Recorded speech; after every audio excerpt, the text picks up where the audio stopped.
Hi friend, कैसे हैं। उम्मीद करता हूं कि आप मस्त और स्वस्थ होंगे।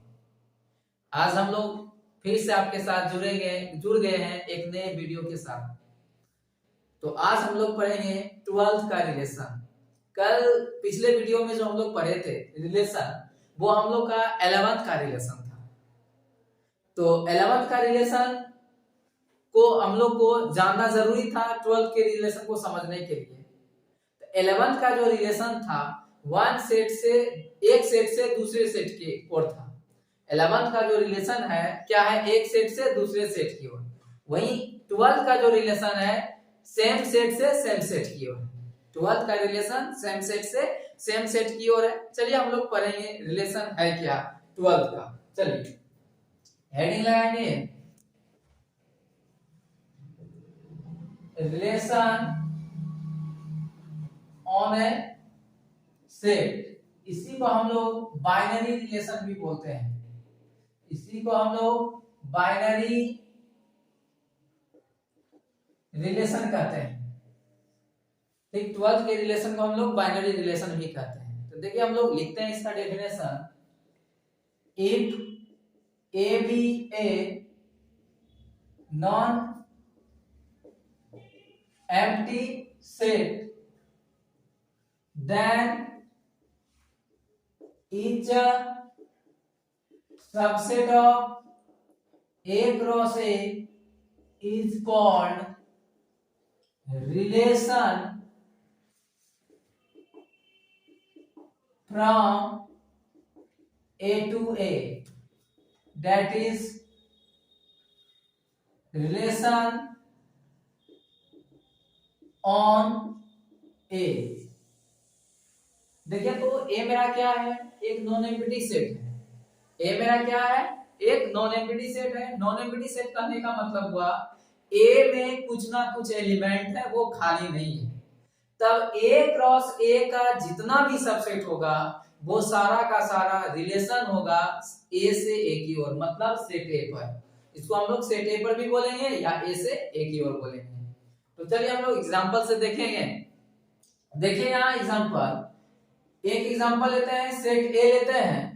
यहां देखिए इसमें 1 2 3 तीन एलिमेंट लिए। हमें सबसे पहले निकालना क्या होगा, ए क्रॉस ए निकालना होगा। देखिए 1 2 3 क्रॉस 1 2 3। तो ए क्रॉस ए निकालने के लिए बताए हुए हैं, कैसे निकालेंगे। यहां देखिए 1 1 1 2 1 3। अब देखिए 2 के साथ 2 1 2 2 2 3 और 3 1 3 2 और ये आपका हो जाएगा 3 3। ये मेरा क्या निकल गया, ए क्रॉस ए निकल गया। अब हम एक से एक रिलेशन लेते हैं, R1 एक रिलेशन लेते हैं 1 1 1 2। ये जो है सबसेट है किसका, ए क्रॉस ए का। R2 हम एक रिलेशन लेते हैं 5, ये भी क्या है, सबसेट है ए क्रॉस ए का। R3 हम एक रिलेशन लेते हैं 1 2 1 3 2 1 3 1। ये भी सबसेट है ए क्रॉस ए का। R4 हम एक रिलेशन लेते हैं, देखिए यहाँ 1 1 3 1 5। ये जो है सबसेट नहीं है ए क्रॉस ए का। यहाँ देखिए तो R1 जो है रिलेशन है सेट ए पर, R2 भी रिलेशन है सेट ए पर, R3 भी रिलेशन है सेट ए पर। क्योंकि R1 R2 और R3 ये तीनों का तीनों सबसेट है ए क्रॉस ए का। तो इसलिए R1 R2 और R3 रिलेशन हुआ सेट ए पर। वहीं R4 जो है सबसेट नहीं है ए क्रॉस ए का, तो R4 जो है रिलेशन नहीं हुआ सेट ए पर। लिखेंगे यहां here R1 R2 and R3 are relation from A to A, but R4 is not a relation from A to A। देखिए कि यहाँ R1, R2 और R3 रिलेशन हुआ सेट A पर, A से A की ओर, वहीं R4 जो है रिलेशन नहीं है सेट A पर। चलिए हम लोग आगे बढ़ते हैं। अब जरा रिमार्क्स लिखेंगे हम लोग।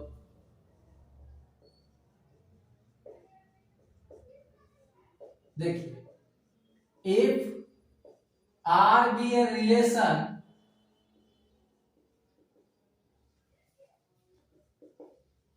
from A to A, that is on A, then R is a subset of A cross A। देखिए, यदि R रिलेशन है सेट A पर, तो मतलब क्या हो गया, R जो है वो सबसेट होगा A क्रॉस A का। If R be a relation from A to A, it means R is a relation on A। देखिए, यदि R मेरा रिलेशन है A से A की ओर, इसका मतलब हुआ R जो है रिलेशन होगा सेट A पर। Number third,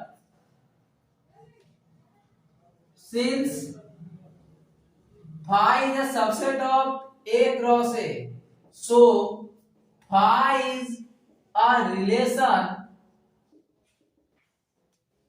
on A known as empty relation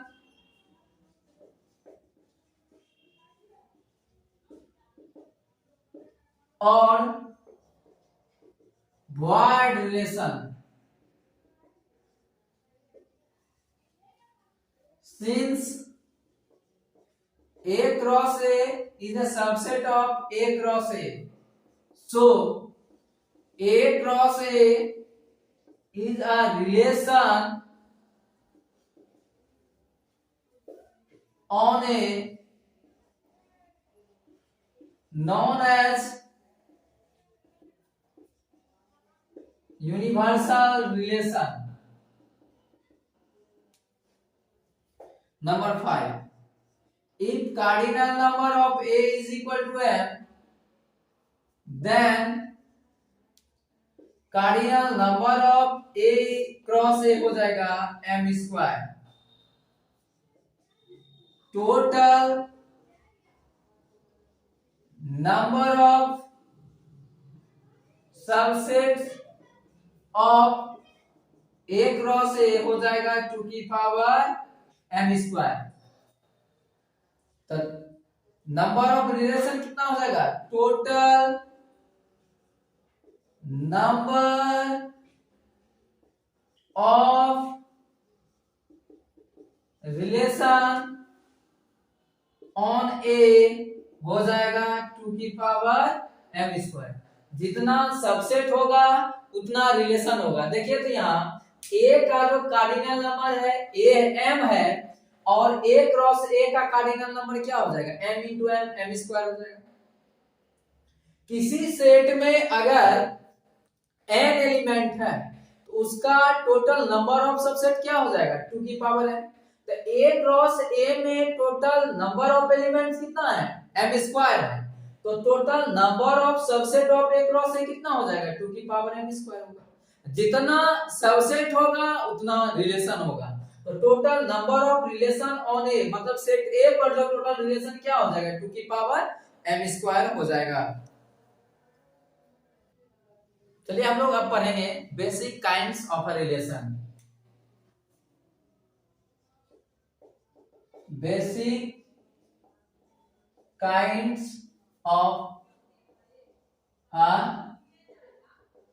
relation. Relation का बेसिक काइंड पढ़ेंगे। पहला तो होता है रिफ्लेक्सिव रिलेशन, दूसरा होता है आपका सिमेट्रिक रिलेशन, तीसरा होता है आपका एंटी सिमेट्रिक रिलेशन, और चौथा होता है आपका ट्रांजिटिव रिलेशन। तो चलिए बारी बारी सब हम लोग सबको डिफाइन करेंगे। पहला आपका reflexive relation, a relation R on set A, that is R is subset of A cross A, is called reflexive relation if for all A belongs to A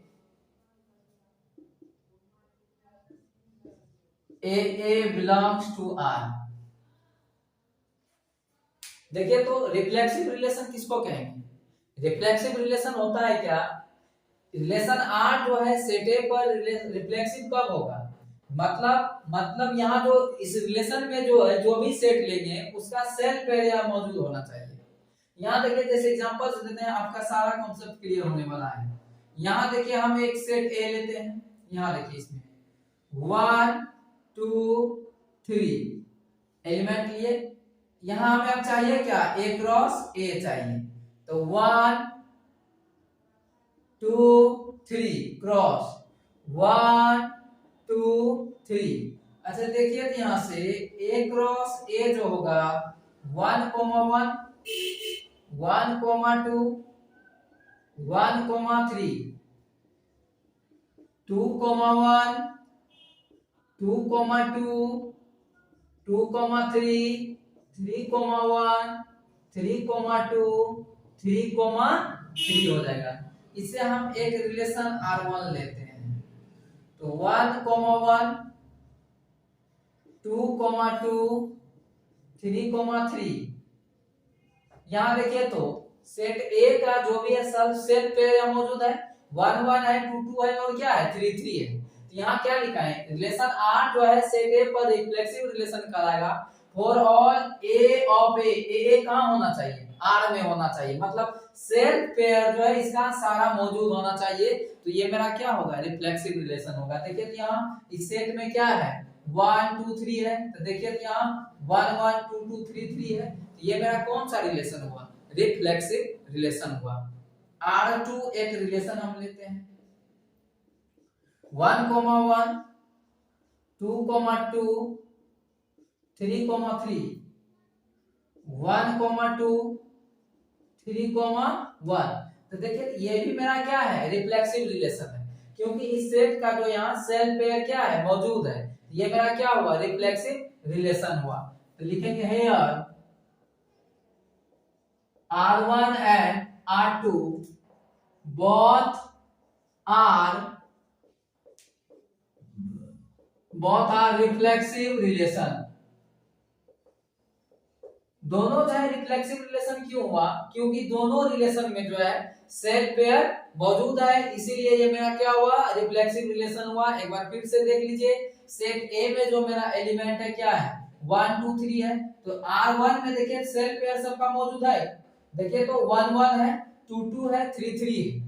R2 में भी देखिए 1 1 है 2 2 है, तो इधर कुछ भी रहे उससे हमें कोई मतलब नहीं है, इधर आपका कुछ भी रहे उससे कोई लेना देना नहीं है, लेकिन हर हमेशा जो है फॉर ऑल लगा हुआ है ना, A ऑफ A कहाँ होना चाहिए, R में होना चाहिए। इसका जो सेल्फ पेयर जितना भी एलिमेंट हो सेट के अंदर सबका यहाँ सेल्फ पेयर मौजूद होना चाहिए, तब ये मेरा क्या होगा, रिफ्लेक्सिव रिलेशन होगा।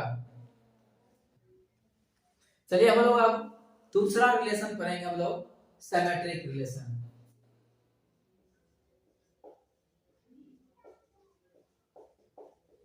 सिमेट्रिक रिलेशन पढ़ने वाले हैं हम लोग।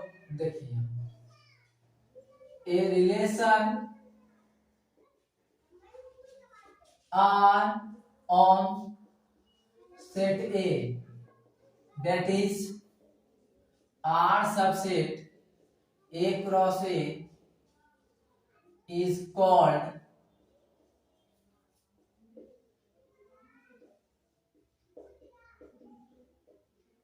symmetric relation.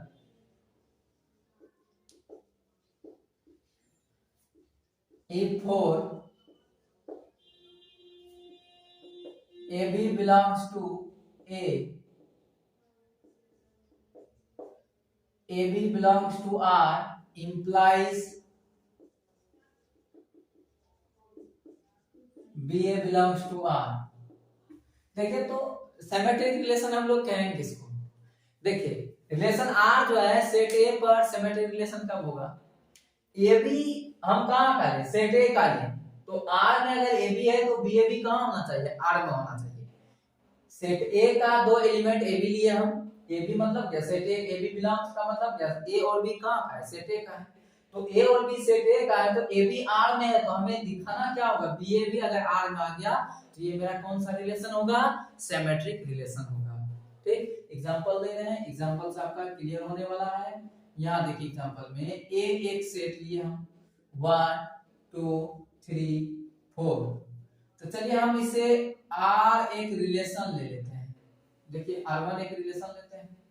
देखिए 1 2 2 1, देखिए तो ये कोई इसमें फॉर ऑल नहीं लगा हुआ है, कंफ्यूजन मत कीजिएगा रिफ्लेक्सिव की तरह। इसमें जो है फॉर ऑल नहीं लगा हुआ है, इसमें कोई भी दो एलिमेंट होना चाहिए। ए बी अगर आर में है तो बी ए भी कहाँ होना चाहिए? आर में होना चाहिए। तो यहाँ देखिए, तो 1 2 आर में है, तो 2 1 भी कहाँ है? आर में है। ये मेरा क्या हुआ? रिफ्लेक्सिव रिलेशन हुआ। R2 हम एक रिलेशन लेते हैं इससे। देखिए, तो 1 2 2 1 3 4 4 3, ये भी देखिए तो रिफ्लेक्सिव में सिमेट्रिक रिलेशन है या नहीं है?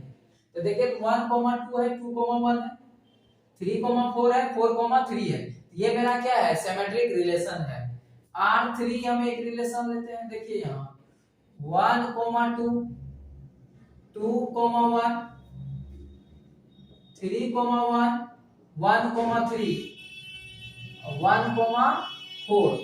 अच्छा देखिए, तो 1 2 है, तो 1 है 2 है, तो 2 1 भी है, 3 1 है तो 1 3 भी है, 1 है 4 है तो 4 1 है नहीं है। तो R3 जो है आपका सिमेट्रिक रिलेशन नहीं है। R3 आपका क्या नहीं है? सिमेट्रिक रिलेशन नहीं है। R1 और R2 आपका क्या है? सिमेट्रिक रिलेशन है। लिखेंगे here R1 and R2 both are symmetric relation,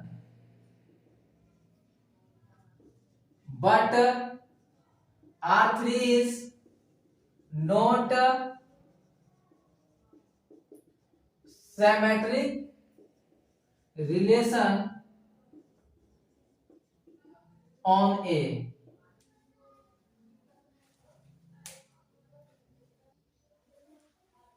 हम लोग अब पढ़ेंगे एंटी सिमेट्रिक रिलेशन। तो चलिए हम लोग एंटी सिमेट्रिक रिलेशन देखते हैं। Number 3, anti symmetric relation. देखिए, A relation R on set A, that is R subset A cross A is called anti-symmetric relation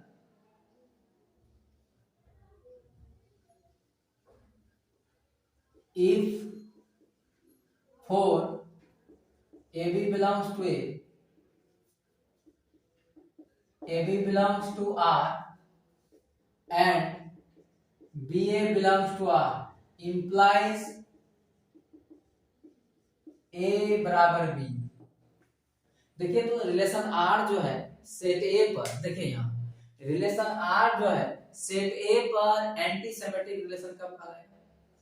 A B हम कहाँ डालेंगे, सेट A का लेंगे, ए बी R में हो और बी ए भी कहाँ हो, R में हो। अगर इंप्लाइज कर जाए A बराबर B तो ये जो रिलेशन होगा इस टाइप के रिलेशन को हम लोग एंटी सिमेट्रिक रिलेशन कहते हैं। एक बार फिर से सुन लीजिए, ए बी आर में हो, बी ए भी कहाँ हो, आर में हो, इंप्लाइज कर जाए A is equal to B तो ये जो रिलेशन होगा ये मेरा क्या होगा, एंटी सिमेट्रिक रिलेशन होगा। चलिए हम लोग एग्जांपल लिखते हैं,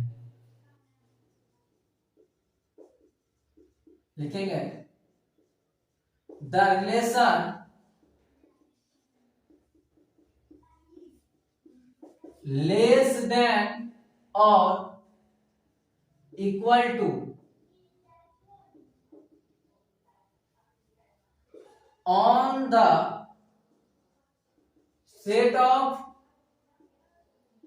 natural number is anti symmetric relation। देखिए तो द रिलेशन लेस देन और इक्वल टू जो है नेचुरल नंबर के सेट पर ये क्या है, एंटी सिमेट्रिक रिलेशन है। चलिए हम लोग देखते हैं इसके लिए, let A is equal to 1 2 3 4 dot dot B the set of natural number, let R denotes the relation less than or equal to। देखिए तो हमें रिलेशन जो दिया है क्या, मान लिया R जो डिनोट कर रहा है किसको, रिलेशन लेस देन और इक्वल टू को। यहां देखिए तो ए बी R में है और क्या बी ए भी कहां है, आर में है। यहां देखिएगा जरा, ए बी आर में है, यहां देख लीजिएगा एक बार, ए बी कहां है, आर में है और बी ए भी कहां है, आर में। ए बी आर में है मतलब क्या हो गया, A is related to B and B A R में मतलब क्या, B is related to A. अच्छा, रिलेशन आर जो किसको डिनोट कर रहा है, लेस देन और इक्वल टू, मतलब क्या ए इज लेस देन और equal to B and B is less than और इक्वल टू ए। यहां देखिए तो A इज लेस देन और equal to B and B is less than और इक्वल टू A। इसका मतलब हो गया A जो है B से छोटा या बराबर है और B जो है A से छोटा या बराबर है। मतलब क्या हो गया, देखिए तो A बराबर क्या आ गया, B आ गया। तो देखिए तो A भी लेकर के चले थे R में और B भी कहां लेकर के चले थे, R में। A बराबर B आ गया तो ये मेरा क्या हो गया, बोलिए एंटी सिमेट्रिक रिलेशन हो गया। लिखेंगे thus R is anti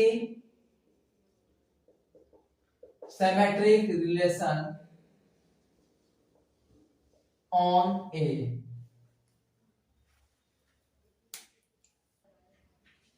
अब हम लोग पढ़ेंगे नंबर 4 ट्रांजिटिव रिलेशन। चलिए हम लोग ट्रांजिटिव रिलेशन देखते हैं। ट्रांजिटिव रिलेशन देखिए, ट्रांजिटिव रिलेशन देखिए, A relation R on set A that is R is subset A cross A is called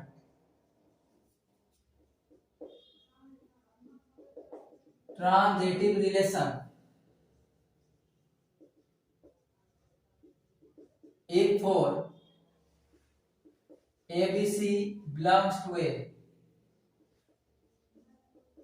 AB belongs to R and BC belongs to R implies implies AC belongs to R।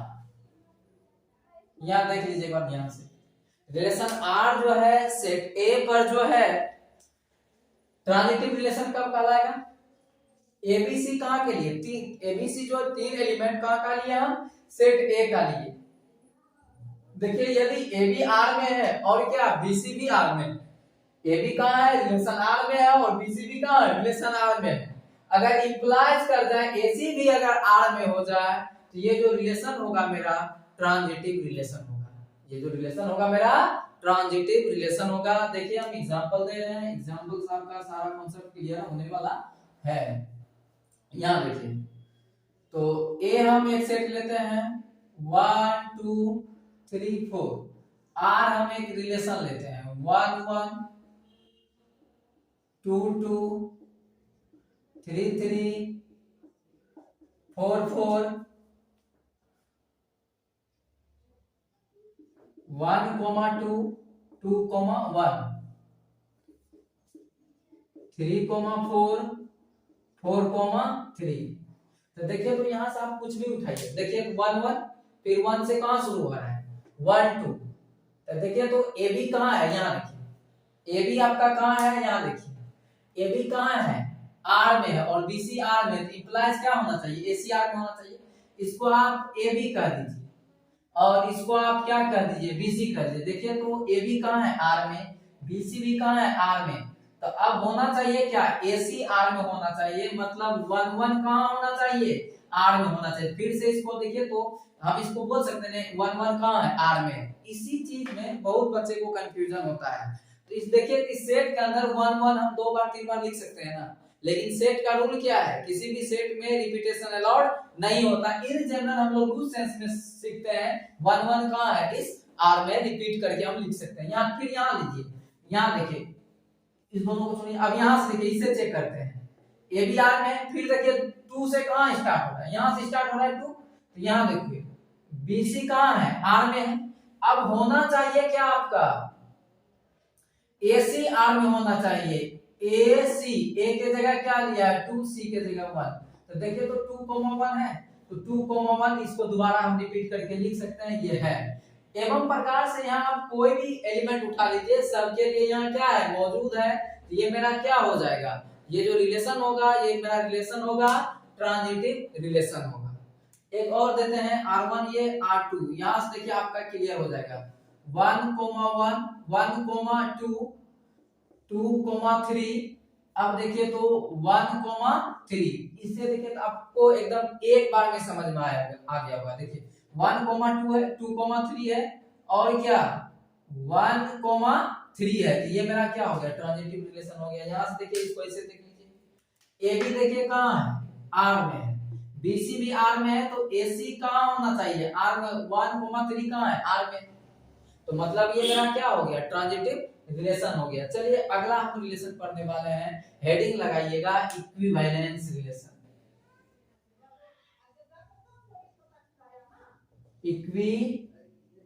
Equivalence relation आपके जो 12th में सवाल आने वाला है, equivalence relation से आने वाला है। तो इक्विवेलेंस रिलेशन को हम लोग को अच्छे से पढ़ना है, क्लियर से पढ़ना है। देखिए इक्विवेलेंस रिलेशन कहते हैं किसको? रिलेशन R जो है सेट A पर इक्विवेलेंस रिलेशन होगा यदि R जो है रिफ्लेक्सिव हो, सिमेट्रिक हो और क्या ट्रांजिटिव हो।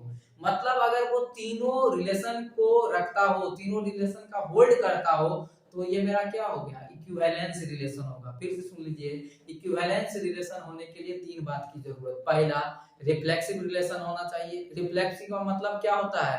फॉर ऑल ए कहां होना चाहिए? आर में होना चाहिए। सेल्फ पेयर कहां होना चाहिए? आर में होना चाहिए। उसके बाद सिमेट्रिक रिलेशन होना चाहिए। सिमेट्रिक का रिलेशन का कहने का मतलब क्या हो? ए बी अगर आर में है तो बी ए भी कहां होना चाहिए? आर में होना चाहिए, तो सिमेट्रिक रिलेशन होगा। उसके बाद ट्रांजिटिव रिलेशन होना चाहिए। ट्रांजिटिव रिलेशन का क्या रूल है? ए बी आर में हो, बी सी आर में हो, तो ए सी भी कहां होना चाहिए? आर में होना चाहिए। इस टाइप का जो रिलेशन होगा ये मेरा कौन सा रिलेशन होगा? ट्रांजिटिव रिलेशन होगा। अगर ये तीनों रिलेशन को रखेगा, रिफ्लेक्सिव भी रखेगा, सिमेट्रिक भी रखेगा और ट्रांजिटिव रिलेशन को भी रखेगा, तो ये जो रिलेशन होगा मेरा क्या होगा?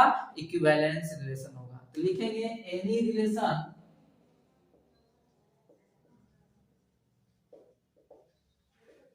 on set A is called